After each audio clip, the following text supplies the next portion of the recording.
Asseblief, meisies. It's just been on my heart for 2 weeks, and before we get to the important part as well, the Oliver and Sarah Jane, Martin and family, just welcome this morning, and Matthew Michael Arnold as well. It's just a warm word of welcome to our church, from our church to you guys as a family, and great to have you guys. But this is something that's just been on my heart for the last couple of weeks, which I'll just share quickly at a prayer meeting, and I just sat with this last night and even this morning, just thinking of it. And can we just move this a bit forward? We're talking about commitment this morning. As parents, committing to the Lord, dedicating their child to the Lord. But there's something else that's been on my heart for 2-3 weeks. And that is our commitment to the Lord. And like David said to me this week, it's not the apple that I ate off in the garden, I ate of the fruit, but let's make it an apple this morning. Okay? Can we make it an apple? When I was a child, my mom said to me, they took a bite of the apple. And so let's just make that fruit an apple this morning. If you want to make it an orange, I won't argue about that. That's not the salvation issue. My question is even though we are saved, what tree are you still eating from? And that's a question that I've been faced with the last couple of weeks, not myself, that like we are children of God, but so many believers still eat from the wrong tree. And I just want to remind us this morning that Jesus Christ died on the cross for you and me to have access to the tree of life.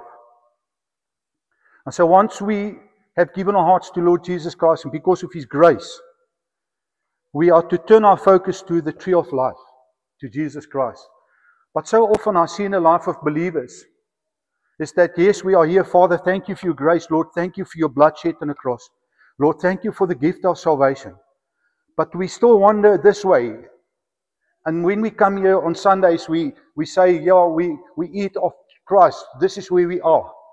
But when we go in a week, we wander off this way. And we start eating off like what they've done in the Garden of Eden. And how do we eat on the wrong tree? Bite by bite. When we judge each other, is that the will of God that we will judge each other, or is that a worldly thing? It's the world. Not Christ. Christ says we must love and encourage one another. Take a bite of the apple. When we criticize each other, is that the world or is it Christ? No, it's the world. So where are we eating from? When we walk in condemnation, when we criticize, when we gossip, when we slander, when we don't obey the word of God. When we don't obey the word of God. Okay, this is not the word, it's renewal theology. There's the word. When we don't obey the word of God, and we're not in obedience of the word, and we neglect the gathering of the saints, and we neglect to encourage each other, and we neglect to do that, and we omit. We don't sin, but we omit to do the word of God. Where are we eating from? And I feel this is a very important word for us as a church. It's, yes, you are saved by the grace of the Father. And the wonderful thing is that even if you do find yourself on this side of the spectrum, that you do find yourself here, it's by the grace of the Lord, by the blood of Jesus Christ, by His grace, that we can come back into His presence. Guys, this is an important thing for us. Is that we need to look at ourselves and say, Lord, where am I eating from? Father, am I eating the wrong fruit in a week? Father, or am I in step with the Spirit? I want to leave this picture with you. You know, I should have actually turned them around, because this is a beautiful plant. And the world is beautiful. It's pretty. And when we go out here, Satan would want to offer pretty things for us, deceive us. And it looks good. It might look good, but it's not according to the Word of God. So I want to caution us this morning. I want to caution myself. Let us watch our lifestyle closely. Let us watch what we are doing. Let's put let's look at ourselves and say, Father, I find myself some days here, Lord. But Father, through your grace, Father, help me to be here. Search my heart, O God, and see if there's any offensive way in me. Father, help me to be in step with your Spirit every day. I just want to leave that with you guys this morning before I get into speaking about the dedication. Because this is also about commitment. Moenie worry nie. He's a farmer's boy. He must carry on. You know, it's family. Sarah, don't worry. This church is about family. Lekker. Give it, Matthew. Talk to them. You want to give him the microphone to come and preach to us. Give it to him. He's got a lot to say this morning. He's in agreement with me. Listen to him. Yeah. So guys, let us just look at that. You know, when Tara sang Yeshua this morning, this thing just sits in my heart. Yeshua. Father, help me to eat of the right tree. Because I'm representing you. You are alive in me, Lord. Let me reflect you in a week, and wherever we go. Let me reflect you, Father. Great. Can the girls just help me again? Thank you, guys. That has just been on my heart. We can go and have coffee now. And sorry, Sarah Jane. We forgot about you. Let's just put it one side. Let's just take the table just as it is. Thank you, Katie.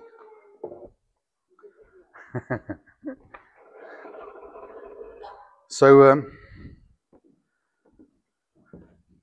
what a wonderful privilege to dedicate young Matthew Michael Arnold this morning. And so as we celebrate this occasion, we begin first by acknowledging our Heavenly Father. Because our Heavenly Father is the one who made man in His image and who created heavens and earth. And as He made man, He gave man dominion to rule. And through Jesus Christ, that authority was restored in man. But He had given man a wife as well. And then He said to man, I want you to go and have dominion. And He said to man, I want you to lead. And He said to the wife, I want you to not to be a slave to your man, but to support your man, to be with your man. And then the Father said to man that I now want you to become a family. So we see family is right from the book of Genesis, right in Genesis 2:3. You already start finding family. And then God said to this family, I want you to multiply. And with a purpose of what purpose? To multiply what? To have children so that they can carry the word of God forth. And then they multiply, and then they carry the word of God forth. And that is how the word of God is established through families of multiplication. And then it goes on and goes on like that. So today we come together as parents and as extended family and a church community to make a commitment before the Father. A commitment before the Father to raise Matthew Michael in a way that reflects kingdom values and nurtures a kingdom culture. Our prayer and vision at this time in time is that Matthew would, in time, also get to a point where he personally knows Jesus Christ, Oliver and Sarah. And that at that point in time that he would then choose to accept Jesus Christ as his Lord and Savior. And then also then choose to live a life dedicating to serving the Father. Now, when I talk to the parents this morning, this word that I want to share this morning is equally applicable on you as parents, even in your latter days, in the 60s, 70s, and 80s. And it's applicable on your young people who will become parents one day too. So when I talk to Oliver and Sarah, the word of God is not specifically aimed at specific people. It is for all of us. So if we just look at the biblical basis for child dedication, and the first scripture that I want to refer to is found in 1 Samuel 1. We'll get to that now. Don't call it up yet, Kenya. In the story about 1 Samuel 1, we read the powerful story of Hannah, a woman of persistent faith who poured out her heart before the Lord. She earnestly prayed and she pleaded with God for a son.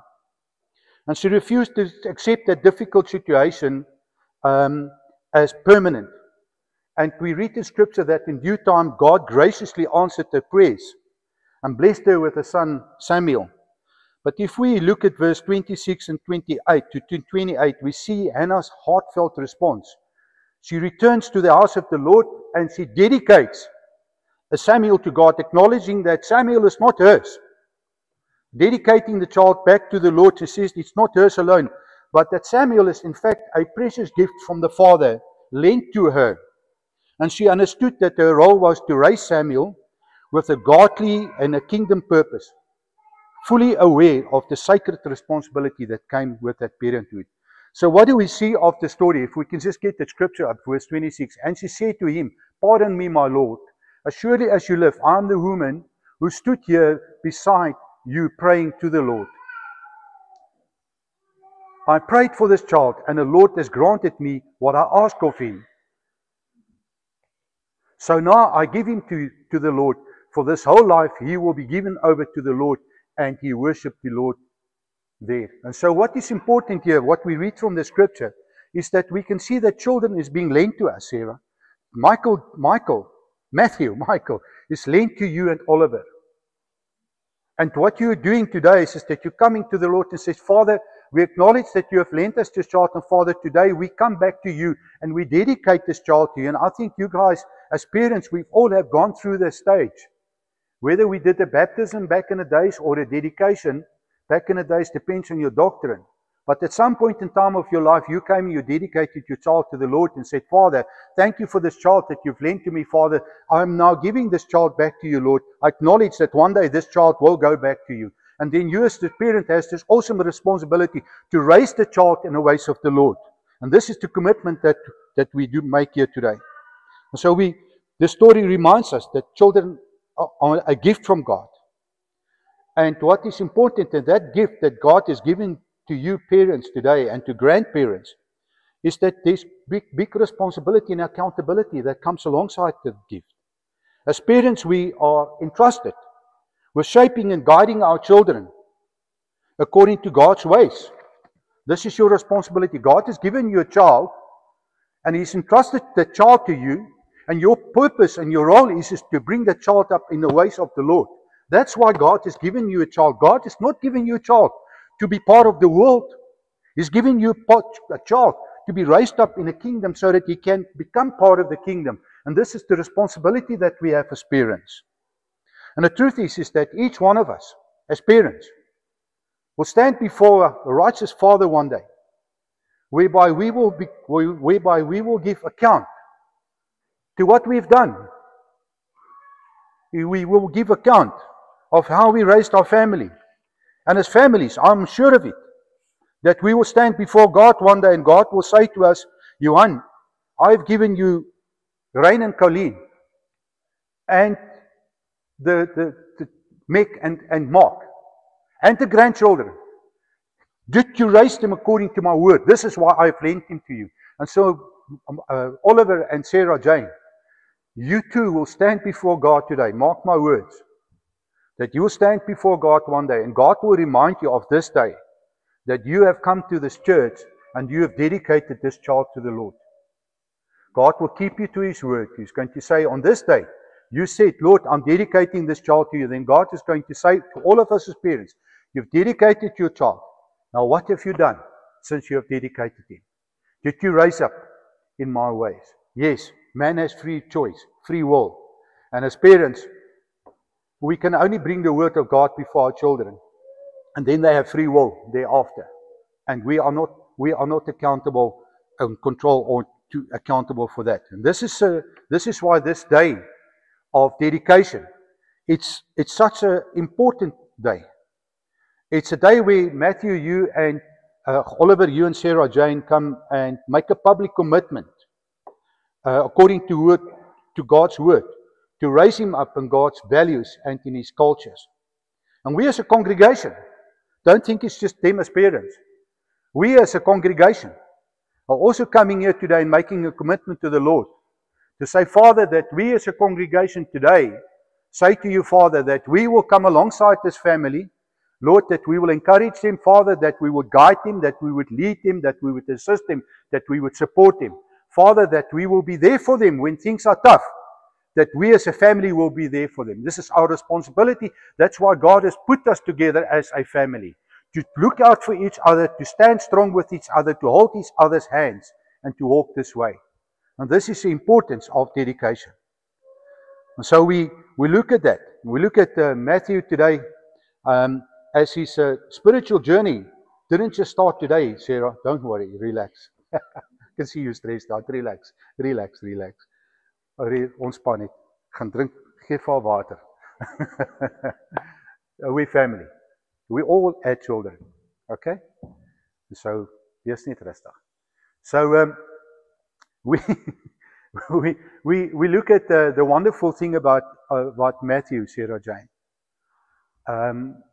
Is that his spiritual journey didn't just start when he was born. This is the mystery of our Heavenly Father. That even before creation, before the Garden of Eden, before everything else, God had Matthew in mind. And he sat with a little book, and he wrote in his book about his creation. And he wrote there, by the way, it was his birthday this week, and happy birthday for that. He wrote, on this date, in 2024, on this and this date, I've chosen this young man, and his name is going to be Matthew Michael Arnold. And I'm giving him to the parents. Dankie, broer. I'm giving him to the parents. And this is the plans that I have for him. I have purpose for him in life. And I've given him my son, and I hope that one day he will get to accept my son. Gift offering of salvation to him. So that he, Matthew, can be with me one day. So Matthew's birth is not just a coincidence. It's been ordained by Heavenly Father. And so is this day. This day, and then the Father carried on writing in the book. He says, and on this day, 2025 in June, whatever the date is today, 21st or 22nd, help me out. 22nd, he will be dedicated in the Richlands Church. And on this date, he will become part of this family. See the importance of this dedication. It's not just a man-made idea that some clever dude thought out. Say, oh, well, we're going to dedicate children. It's just becoming part of the family. And we as a family have that amazing responsibility. So as parents, Sarah, Jane, and Oliver, your role is to lay down a spiritual foundation in the life of Matthew, and that is where you're going to be held accountable to. You need to make sure that you lay down that foundation, and that Matthew is raised knowing that Jesus Christ is his cornerstone. That Matthew needs to be raised that knowing that, no matter what comes his way, he will stand sure. He will not be shaken because he's raised up on solid ground. And that when difficult times comes, that he knows that, listen, yes, mom and dad is there to support me, but I can stand on the word of God. And it's equally important for us to be reminded of the foundation that we've been raised upon. That when we are faced with difficult times, that we don't have to back off. That we can take authority, that Jesus, you have died for me, Father, that you have restored me to the Father, Lord, that I'm in a sure foundation, Father, that I'm here, Lord. That can do nothing to me, Father, because you stand between us, Lord. And that when that comes to me, Father, I can just say, in the name of Jesus Christ, I take my authority. I will not be shaken. And that is the hope and the faith that you need to raise him up with. The second scripture that I want to look at as well is a beautiful scripture. Sure, in Psalm 127, verse 3 to 4. And we'll give you a little certificate next week or whenever with that psalm on. It says, behold, children are a heritage from the Lord, the fruit of the womb a reward. Like arrows in the hand of a warrior are the children of one's youth. Like arrows in the hand of a warrior. Now there's a couple of interesting words in the scripture. Is first of all, children are a heritage. What is our heritage? As believers, this is our heritage. This is our heritage that we need to treasure. Children have given to you as an heritage. An heritage that you need to treasure. Why is it so important to treasure that heritage? Because they will first of all take forth the name Arnold. The next generation, the legacy. But the legacy that they need to take with them is the Word of God. I've said to my family is that I'm here as a dad, as an opa, grandfather, and I have a son and I have a grandson. And I sat down with my son and I said to my boy, you have a legacy. And I've spoken to Kai and I said, Kai, you have an inheritance and you have a legacy to take ahead. But my boy, the legacy that I want you to take ahead is to be man of God and well-educated people. You as Matthew Arnold must become better than Martin Arnold and that Oliver Arnold. And that is your job. Martin, you and your wife need to stand back one day and say, I want my grandchildren to become better than what I am. I have failed in these areas. Matthew, Oliver, you have failed in these areas, like what I did, like what my son have done. But I want Kai to be better.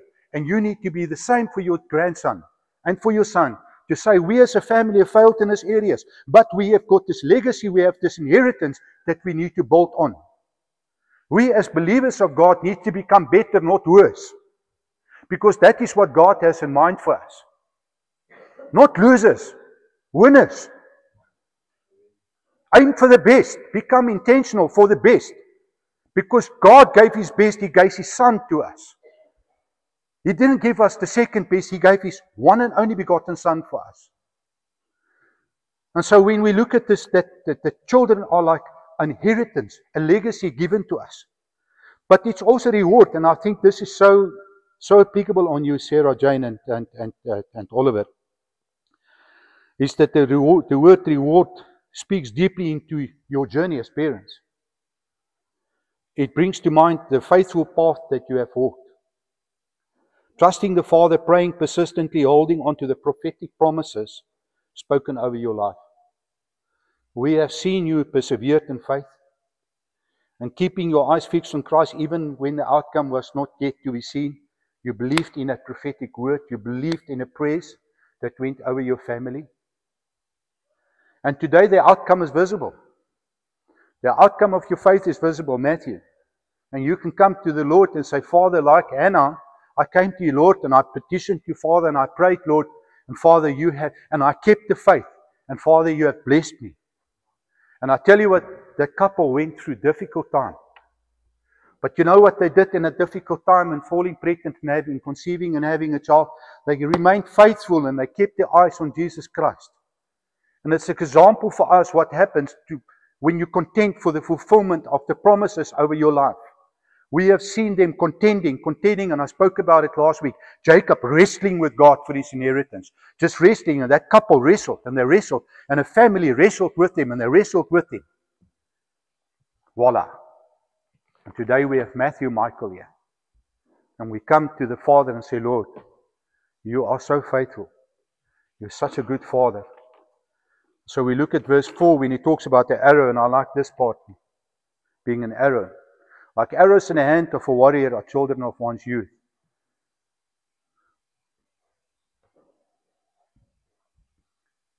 See this arrow in your hands. His name is Matthew Michael Arnold. It's an arrow that God has placed in your hands. Arrows needs to be sharpened. We see in ancient times, arrowheads were made from stone, carefully, precisely chiseled, till every part shines up and has purpose. As parents, your calling is to dedicate your life to this child, shaping him and straightening him, so that he can fly straight. We see an arrow, when it's shot forward and it's propelled forward, it goes pierce into darkness, and it makes contact. And Oliver, you and Sarah Jane needs to raise that boy up. To say, Father, you have given us an arrow. Lord, and we want to make this arrow effective in your kingdom. And as you shoot this arrow will go beyond where you or your family have gone to. But it will never go beyond God. So you have this huge responsibility in straightening the arrow as well as you sharpen the arrow. as you shape Matthew's future, you need to sharpen him, straighten him as well. And that comes through discipline. That comes through correction. That comes through the guiding of the Word. Today I want to say to you that you and myself are also supposed to be arrows in the kingdom of God. We need to come constantly before the Father and say, Lord, sharpen me, Father. Lord, I ask you that you would straighten me. Lord, I ask you that through the Holy Spirit, Lord, that you would shoot me into darkness to bring light. Because that's why we are there. An arrow is supposed to penetrate. It's not supposed just to fall down like that, and many Christians are like that.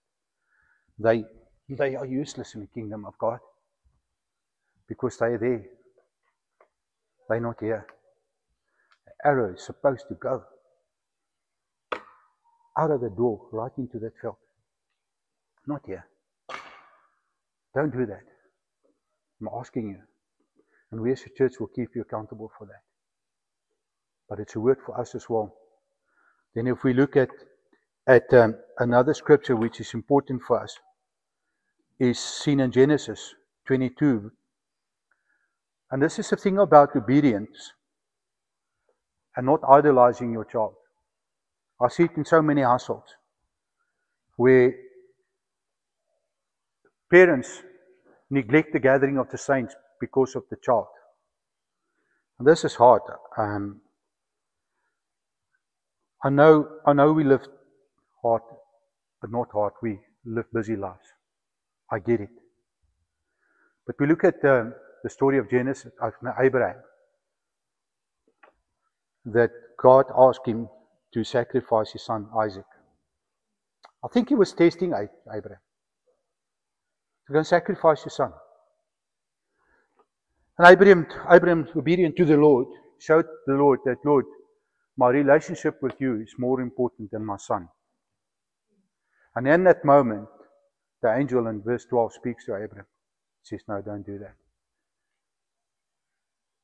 Guys, don't let the blessing, the gift, the reward, becomes that very same thing that prevents you from serving the Lord. That very same thing that God blessed you with is now becoming an obstacle in your life. Don't do that. We love children. We want them to make a noise. It's God's children. It's His children. Parents, please, don't raise the children used to parents who compromise. Christ, God, did not compromise your salvation. He did not hesitate at a moment when His Son Jesus, when He sent His Son to die for our sin. And so we are raised in a society where we compromise the Word of God. It's not even given any thought. And what we do is we come and we put our children here. And God is somewhere there. And what happens? I see it in a community, chaps. I see it in a community. I have been in this community for 40 years. And I've seen, they are now grandfathers who have compromised this. And I see these sons raised in a community. And I see them do the same what the father has done. Compromise. And I look at the sons raised in a community and I see they do the same as the father and the grandfather. I think, guys, somewhere in life we need to, as fathers, need to turn around. Oliver, we need to turn around and say, I'm not going to be like that. I am going to make the right choices. And I'm going to teach my son what faith, what commitment is. Because we cannot carry on living in a society where we say that we are children of God and we are not committed to the kingdom of God. We're committed to the values and the things of the world, the culture of the world. We stand up every day in the blessings of the Father and the provisions of the Father. And all the blessings of the Father around us and provisions of the Father, but when He gets to serving the Father and being committed to the Father, that's put aside. So as parents today, as grandparents, I want to talk to all of us. It's not too late. Not too late. And I think that's a story that we learned from Abraham. Then I want to just talk to you, Oliver, and I want to talk to all fathers this morning. 2 scriptures. My wife quoted this scripture to me one day. Don't exasperate. That's a lekker Engelse woord that. Don't exasperate. Fortunately, my translation don't have that word in. Ephesians, David is becoming very uncomfortable there. Ephesians 6 verse 4 and Colossians 3:21. Fathers, not mothers, fathers, do not provoke your children to anger, but bring them up in the discipline and instruction to the Lord. This is directly addressed to the fathers. Fathers, do not provoke your children to anger, but bring them up in the discipline and instruction of the Lord. Colossians 3:21. Fathers, do not provoke your children, lest they become discouraged. So what do we have to do?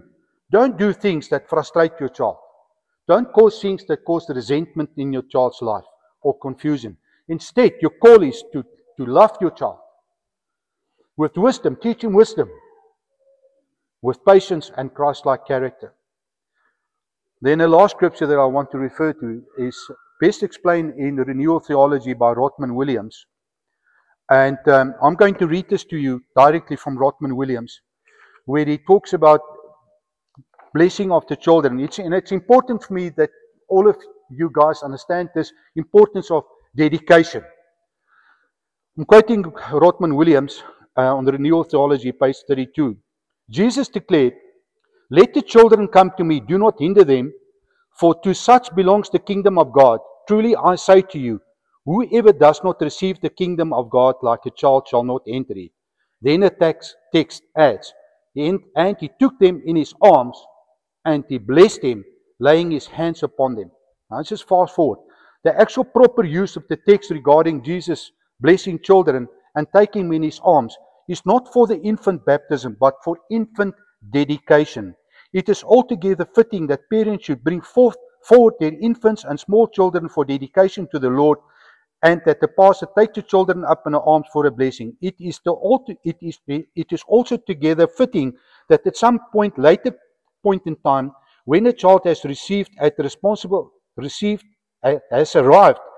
responsible decision of faith, that he or she come forward and receives baptism. As a matter of fact, infant baptism, as practiced in most churches, is actually more of a dedication service than a baptism.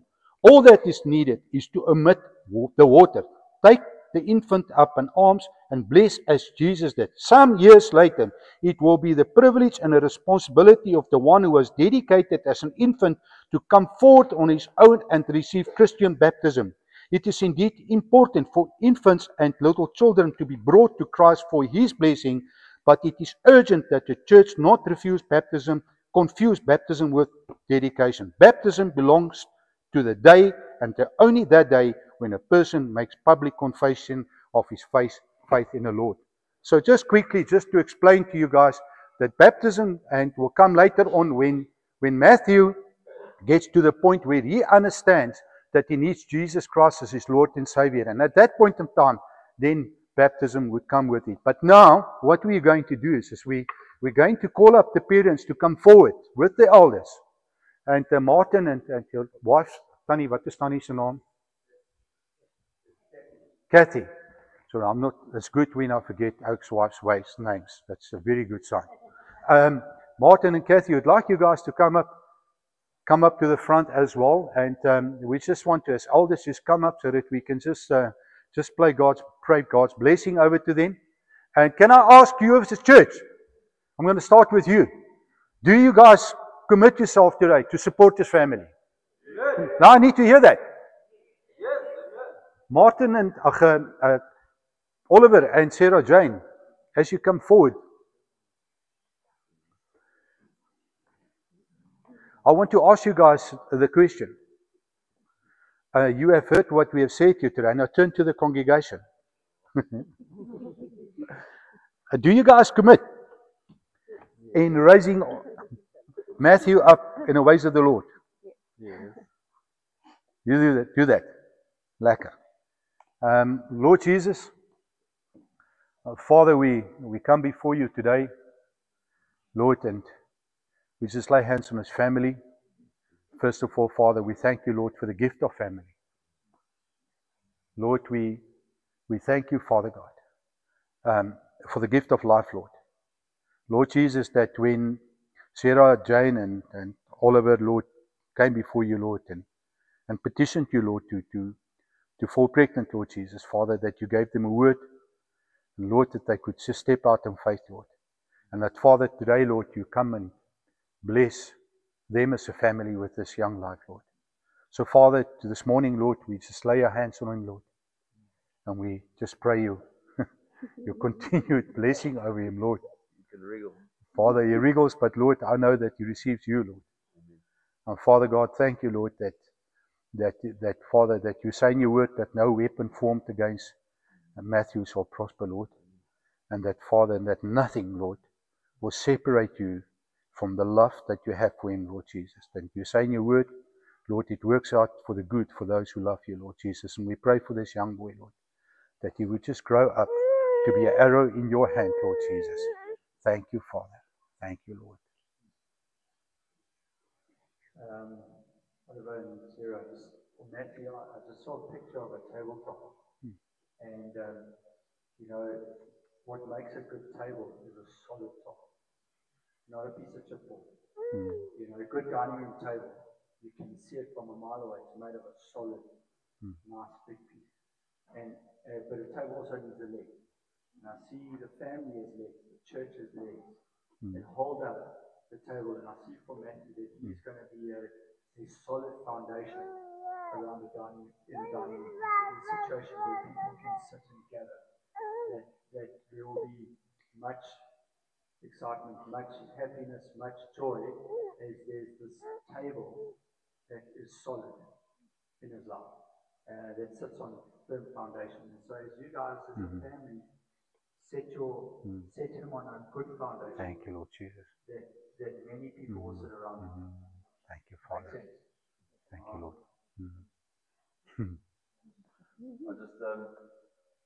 I don't think you guys realize how much when I see him, it boosts my own faith. Because I remember the time that we prayed with you guys. And I remember the prophetic word that was spoken over you guys. And I just thought of myself when Zach started to talk. I thought, Zach, you don't know the difficulties. You don't know the issues there. And Zach had so much faith.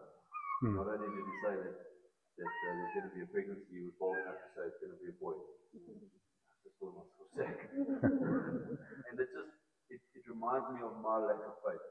And when I see him every time, it's just absolutely boosts me to the point of just saying, Lord, you're real. And you love us, and you give us the desires of our heart. So, Father God, we just thank you for this amazing blessing. We thank you that, Lord, that you come and you confirm your word. We thank you that, Lord, that you give us our heart's desire. And we thank you for this young man. And Lord, we just thank you that, Lord, that he's going to grow up a powerful young warrior in the kingdom. And that, Lord, that you have a plan and a purpose for him. In Jesus' name. This young man has got a lot to say. I honestly feel that he is going to be a young man who speaks into the lives of people, not just the everyday, ordinary people, but I feel he's going to have an influence with people of influence. As he has that solid grounding, as Hayden has spoken about, he's going to be able to speak into the lives of captains of industry. He's going to be able to sit out. I see him. He's going to speak to the lives of peace. That is how important the people are. And he's going to have things to say, and they're going to listen to him because he's going to say good, sound, biblical. Of course, he may have a background, but he's going to have good, solid things to say because of what you as parents and you standing up. And I just feel that God is really Yeah. Sarah, I just, and Oliver, obviously, as parents, it's just natural for us to want our children to excel in everything, and just to be perfect. And I just saw a picture of him colouring in, and he's like colouring outside of the lines. And don't worry about that. I feel that there's a creative anointing on him as well. And those times when he's coloring in outside the lines, he's actually creating his own masterpiece. And as you dedicate him, trust God that he will speak to him and develop and create those what seems to us as being imperfect, but to God it's perfect. You don't want to say anything.